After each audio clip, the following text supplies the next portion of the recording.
Polish football hooligans are renowned for some of the worst violence the game has ever seen. A lot of people have died in this country from the hooligans. They have close links with the extreme right wing and Nazi groups. Your ringtone is a speech of Hitler. And are feared throughout Europe.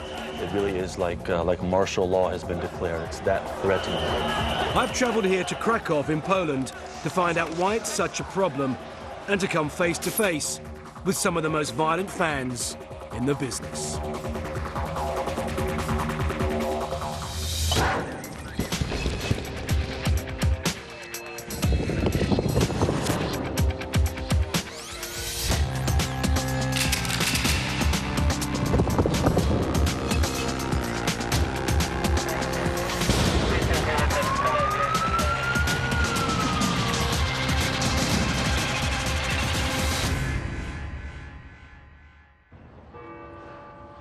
Krakow is a beautiful city. In fact, it's a World Heritage Site. Tourists flock here for its history and its stunning architecture. However, I'm not here to sample the culture. I'm off to a railway station on the outskirts of town to meet some of Europe's most violent football hooligans.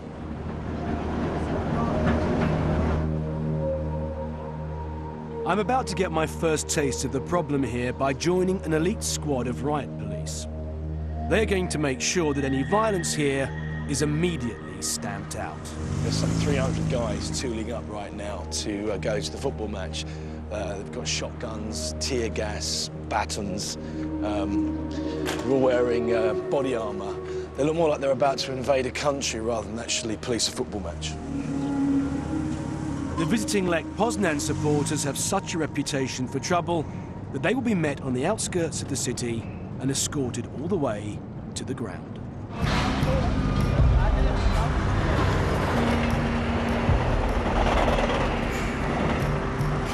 I'm stunned at the police presence here just to meet a few hundred fans.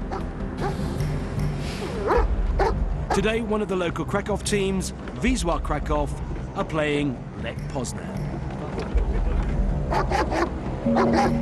The Lech supporters have travelled over 400 kilometres to get this far. Once they arrive here, they'll be searched and put onto police buses and driven, escorted to the ground. And I have to say, if I arrived at this railway station, I wouldn't be getting off the train. I'd be staying on it and going home. The shout's just gone down that the train is 5 minutes away, so the guys now putting their helmets on. These guys are not messing about. You can really feel there's an energy here now and an element of anticipation.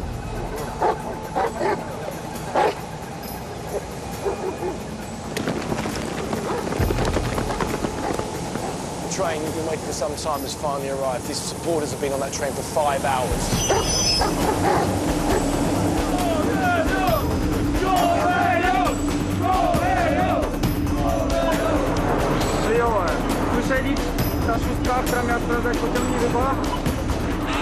Football hooliganism in Poland is well planned.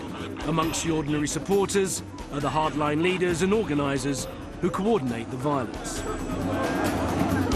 Inspector, some of those guys there are trying to hide their faces. Tak to możliwe, to chuligani szyją specjalnie takie ubiory, takie kurtki, czyli po zapięciu, założeniu kaptura praktycznie nie widać twarzy. Kurtki, które mają na celu uniemożliwić ich identyfikację. Police perception seems to have had its effect on them. You know, the detective said if they're not chanting, then we've won the first battle. So they're not singing at the moment. Police won, supporters nil. So far.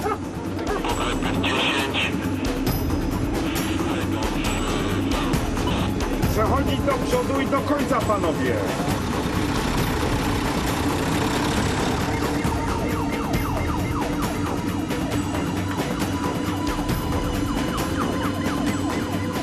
We're approaching the ground, we're in convoy. I have to say this entire thing has been organised like a military exercise. Highly organised, extremely efficient, quite exciting. At the Wisła Stadium, the visiting Lech supporters are searched again. To avoid any contact with the home supporters, they're herded into their enclosure 2 hours before the home fans are let into the ground.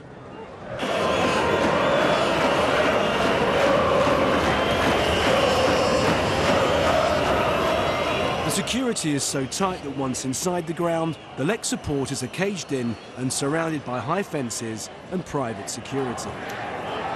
On either side of them are the home Wisła fans, and clearly there is no love lost. The Lech supporters, there are not many of them, but they're certainly making up for the fact. Every time the Wisła fans shout Wisła, these guys shout back whore. Within seconds of kick-off, trouble erupts on the home side terraces. Unable to get to the visiting Lech fans, Wisła take on the security guards employed to keep the rival gangs apart. I'm surprised at how quickly the violence escalates. It's a bit in throw. It's only 5 minutes into the game. They've got the tear gas going off. It has seriously kicked off. Policemen in there within seconds. They don't hang around here. As the home Wisła fans battle with the security guards, the visiting supporters keep up their chants.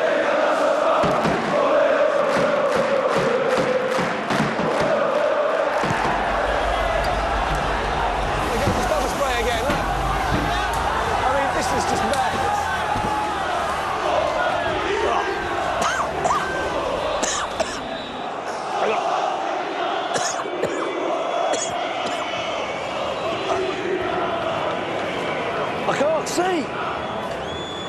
I've just got it all in my face. Fuck. The security are crowded into one corner. All the fans have pushed them into the corner and they're threatening them. They're heavily outnumbered.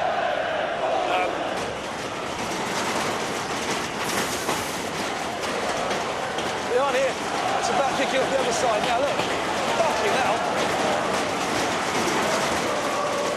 Not to be outdone, the visiting Lech supporters try to kick through the steel fence that separates them from their rivals. Police in white helmets are deployed into the ground to prevent a full-scale riot.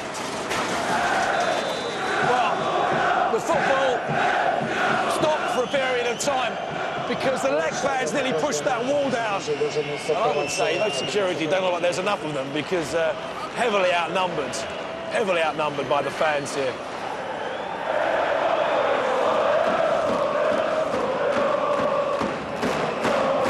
Someone who knows a lot about Polish hooligans is British journalist Bob Graham. I've arranged to meet him at the match. So Bob, what we just saw behind us, was that typical of Polish football? Very normal Saturday afternoon, Saturday evening game. Happens all the time.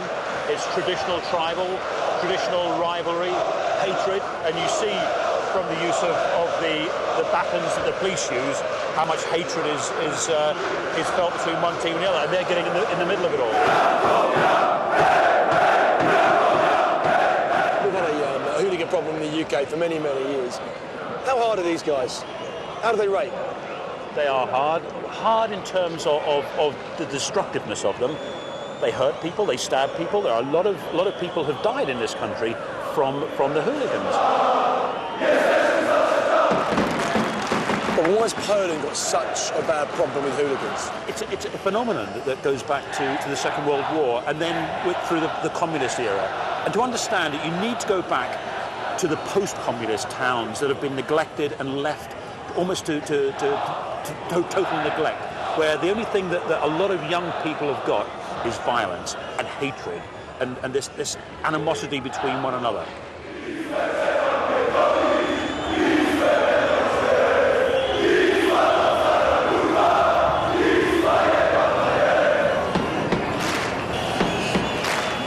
It's obvious the violence is endemic. The levels of hatred seem out of control, and I want to find out why.